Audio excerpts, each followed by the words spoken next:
Hi, and a very warm welcome. My name's Ian Mack. So, Troilus and Cressida, what's the Shakespeare play all about?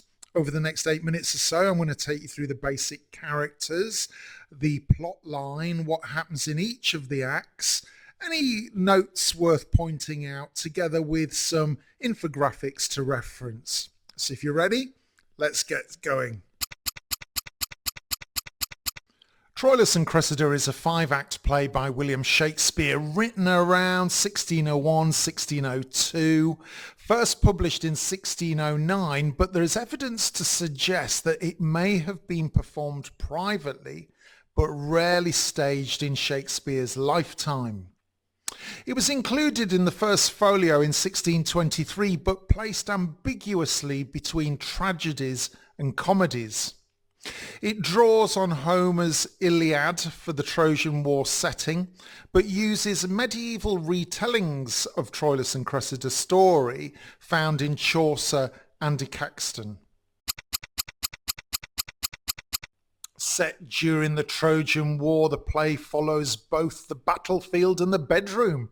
In Troy, young Prince Troilus falls in love with Cressida, and with the help of her uncle Pandarus, they declare their love and consummate their relationship. But Cressida is soon traded to the Greeks in a prisoner exchange, where she yields to the advances of Diomedes, breaking Troilus's heart. Meanwhile, the Greek and Trojan leaders debate the value of continuing the war over Helen.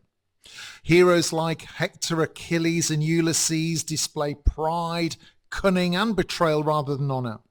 The play ends bleakly. Troilus despairs of Cressida's faithlessness, and Hector is killed dishonourably by Achilles, leaving the war unresolved and ideas of love and honour in ruins, basically. 9 main characters worth noting. Obviously, we've got Troilus, the young Trojan prince, Cressida, the niece of Pandarus. We've got Pandarus, Cressida's bawdy and meddling uncle. Hector, the noblest of the Trojan warriors. Paris, brother of Troilus and Hector. Helen, the wife of Menelaus. Achilles, the greatest of the Greek warriors, with Ulysses, a shrewd and cynical Greek commander. And finally, Diomedes, a Greek warrior who wins Cressida's affections. Act 1 opens in Troy, where Prince Troilus pines for Cressida, but she doubts his sincerity. Her uncle Pandarus promises to help to bring them together. Meanwhile, the Trojan princes debate whether to return Helen to the Greeks to end the war. Hector argues for peace, but Paris insists on keeping her, prolonging the conflict. In the Greek camp, leaders quarrel over strategy and Achilles' refusal to fight. In Act 2, Pandarus continues to press Cressida on Troilus' behalf, teasing her about her reluctance. Cressida secretly admits her feelings, but hides them in public.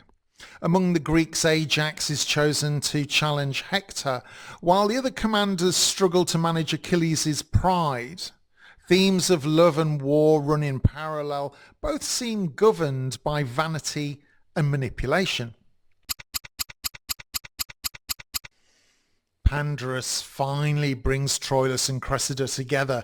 They confess their love and spend the night together, pledging loyalty. But their happiness is short-lived. Calchas, Cressida's father, who defected to the Greeks, arranges for her to be exchanged for a Trojan prisoner. Troilus, of course, is devastated, but cannot prevent her transfer. The act sets betrayal and disillusion at the centre of the play. Act 4 is where things change, because Cressida arrives in the Greek camp, where she is courted by Diomedes. Despite her earlier vows, she wavers and yields to him, watched secretly by Troilus, who is crushed by her apparent unfaithfulness. Meanwhile, the Greek and Trojan leaders negotiate and plot. The contrast between Cressida's betrayal and the general's scheming highlights the play's cynicism about love and politics.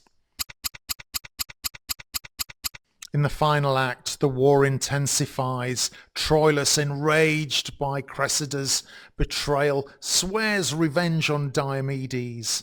Hector ignores warnings and goes into battle where he fights bravely but is ambushed and killed dishonourably by Achilles and his men. The play ends unresolved. Troilus mourns Hector's death. The war drags on. Both love and honour are shown as fragile illusions destroyed by human weakness. Troilus and Cressida leaves the audience hanging, in my opinion. It offers a cynical critique of both heroism and romantic ideals.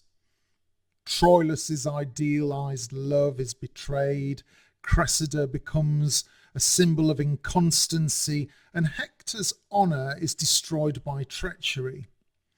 It certainly stands out as one of Shakespeare's most bitter and satirical plays, and it questions the values of both love and war. It's perhaps classified as a problem play or a tragicomedy. It blends both the tragedy, the comedy and the satire that we find within Shakespeare, offering a cynical view, as stated, of both love and war. Troilus and Cressida is a very interesting play, so please go and see it if you can. Thank you so much, of course, for your time, and I hope this has helped get you started with the play.